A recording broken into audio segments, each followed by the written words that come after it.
Hello and welcome to my first podcast. My name is Max Reck and the story continues now. If you haven't heard the first part of my story, pause now and go back to episode 1. So what is the podcast about? The podcast is about my journey from mediocrity to mastery. Um, my journey continues here. Um, I went through different areas of the accounting department, accounts payable, accounts receivable, more into financial accounting, analysis of costs, month-end reporting, and so forth. Um, After I've run through those areas and have done more of the reporting side, um, I started kind of my own area, or I was the one and only player in the management accounting department, so I was responsible there for more reports for different departments, um, cost analysis, store P&Ls, different areas. And one of my main focuses was budget and forecasting. So I was really deep into budget and forecasting. I've done everything kind of within an Excel. I got kind of an Excel geek. Knew Excel inside out. I've done a lot of things which probably many other people would do in other tools and like database tools. And I put everything into like an huge Excel file, different smaller Excel files, which were connected with different formulas, which, yeah, created a huge file. Um, and yeah, kind of during that time, because I was so passionate about learning those things and get those things done in time, um, I became known for being the first in the office, which I was usually in at like 6:30, 7 in the morning, and yeah, you usually last out. So some people stopped into my office and wanted to turn off the lights while I was still sitting there. Um, yeah, so that's where I was known for, like overdoing things. So didn't feel like overdoing them because I was really passionate about them. I liked doing what I did, and therefore I spent the time because I wanted to get better in it. I wanted to be quicker. I want to have it done completely in the right time.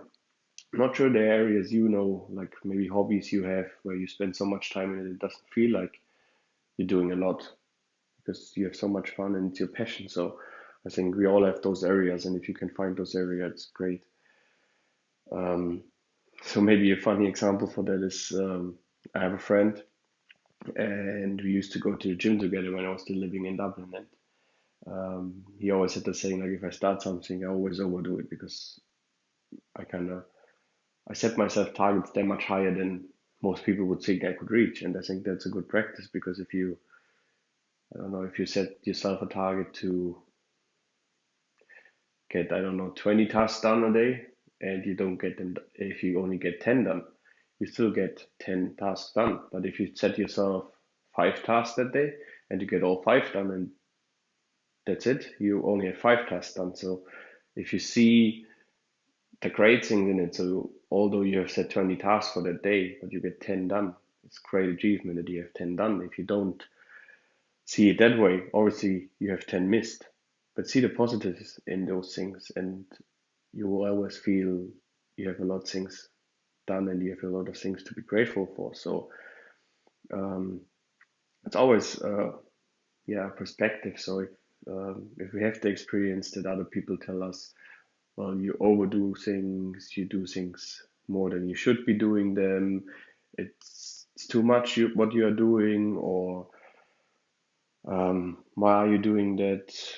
Is that really necessary to do all of this? And that's what we hear from other people most of the time, so sometimes. So but if it's your perception that you're really overdoing those things, that you go too often to the gym, that you work too long hours, um, then obviously that becomes your belief. You believe that you do too much things. You But as in the previous example, if as in my case, getting those budgets, those forecasts done, those reports done for different department leads, I don't think it feels like you overdo things. You put a lot of hours in which are not necessary. If that's your perception of that situation, that it's the hours and the time you put in because you want to put them in and you love putting them in and you like to do those tasks and complete them in time, and maybe even do them a little bit better than they were expected, because you like to get,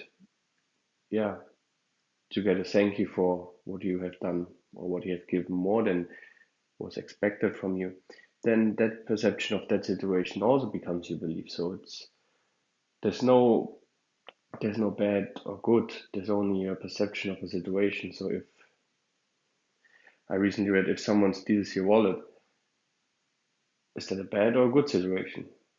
I don't think it's either, because if you look at it in one way, obviously it's bad because you lost your wallet and you might have to get a new passport and a driving license. But on the other hand, um, it might be a good situation on at some time in the future. So, for example, my girlfriend's wallet was stolen in Dublin at some point, and it was obviously at the time a bad situation because credit cards were in their passport, driving license, and we needed to get everything back in Dublin. But looking back now, living in Germany, she now has a Irish driving license, which will always remember her and our great time we had in Dublin. So if you see things from other perspective, um, yeah, they're always good, and they don't necessarily have to be bad situations. So always make the best of every situation you experience, and then you will see you will live a much more positive life. So another example, as I said, I was known for being in first and last and getting the budgets done.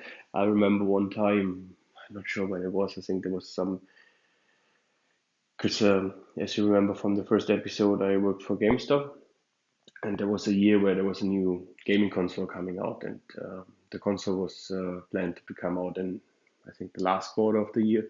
We had the budget done and everything. We had a meeting with the US, so it's a US based company, while I was working in Germany for them. And yeah, the in the conference call to go through the budgets, then yeah, the colleagues told us, oh, that I'm not sure, I think it was Sony or so, they postponed their release of the new console to another quarter, which fall into our next fiscal year. Therefore, we had to redo all the budgets, move sales, move expenses, marketing expenses, everything which is connected to a new product launch. Maybe you have products in your company, so you know those things as well. So I remember my boss then told, because I was known for being in first and leaving last, my boss then told the American colleagues, well, that's not an issue. Max can work the next 24 hours to get it done, and if that's not enough time, he can just also work the night. So it was kind of I'm gonna be in there anyway to get those things done, which was a really time-consuming time when we had those budgets to be finished. But as I said again, if it's something you really like to do, um, and you really enjoy doing as well, there's not too much time to put in because you really enjoyed it. And at the time, um, yeah, one of my first bosses, he um, gave me a project which was involving a lot of contact with the US, and um, back then I wasn't really confident in my English skills. So I'm not sure if you have learned a foreign language or not. If you have, you might feel, at least that's my experience, you feel like if you write something in an email or you communicate with an email or in a text form, it's kind of be easier to do it in a foreign language.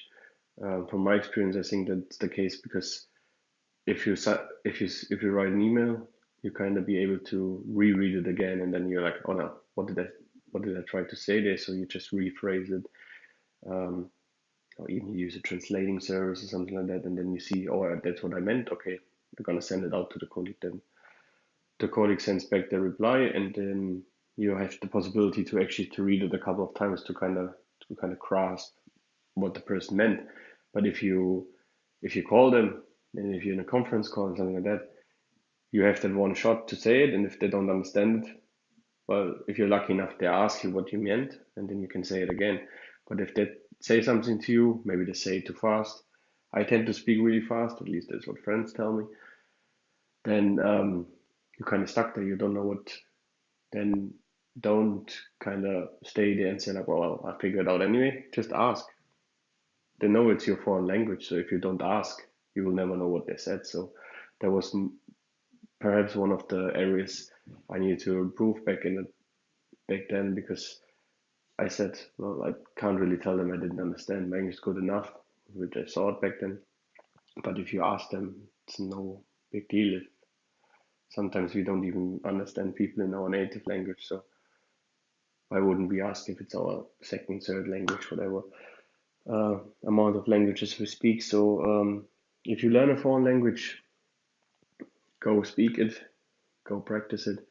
And as well, if you don't understand someone who speaks maybe too fast, ask them.